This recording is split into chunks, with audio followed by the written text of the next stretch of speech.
السلام عليكم ورحمة الله تعالى وبركاته. نتمنى جميع الإخوان والأخوات يلقاكم الفيديو بخير وبتمام الصحة والعافية يا رب العالمين، نتوما وكافة الأهل والأحبة. اليوم إن شاء الله الرحمن الرحيم حاولت نشارك معكم الطريقة ديالي نتاع مسمن.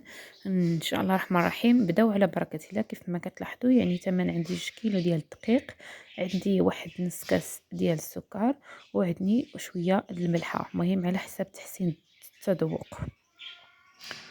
لاحظوا معايا كيفاش غادي نجمع العجين وكيفاش غادي ان شاء الله الرحمن الرحيم غادي نصايب هاد المسيمنات او لا رغيفات. تبارك الله عليكم، كل شيء حدقات ما شاء الله، جميع الاخوات ولا الميمات ولا حتى الاخوان هما تبارك الله عليكم. بالنسبه للماء عندي الماء دافي، كنحاول نجمع داك العجينه.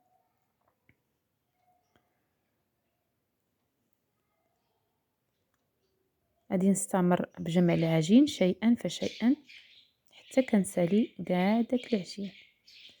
من هذا المنبر هذا كنشكر مجموعتنا مجموعة الصدق والتعاون، تحية كبيرة لهم وجزاهم الله عني كل خير، وشكرا لهم على دعمهم وعلى مجهوداتهم وعلى صدقهم وعلى تعاونهم، جزاهم الله عنا كل خير.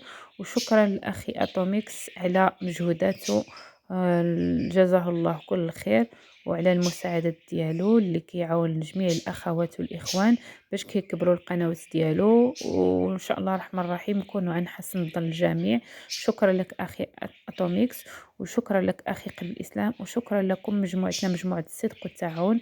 تحياتي لكم وشكرا على كل الوقت اللي كتعطيوه هنا وقتكم، وعلى كل البارطاج، وعلى كل لايكات، وعلى كل تعليقاتكم.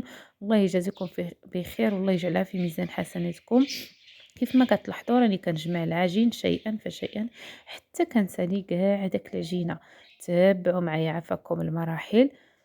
بالنسبه يعني هاد الطريقه هذه كتصدق اي واحد مبتدئ او مبتدئه غادي تنجح له هاد الطريقه ديال المسمن ديال الناس ديال زمان صراحه، وكيجي رائع جدا.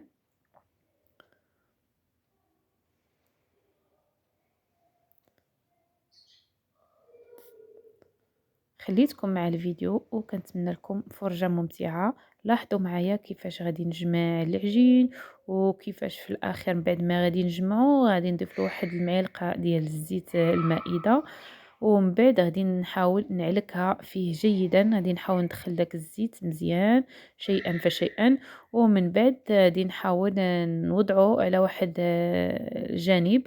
غادي نغطيه واحد الميكا بلاستيكيه او بابي سلوفان، وغادي نغطيه بواحد المنديل ونخليه كيرتاح تمن واحد 10 دقائق حتى ل20 دقيقة، ومن بعد غادي نحاول نخدمو معكم.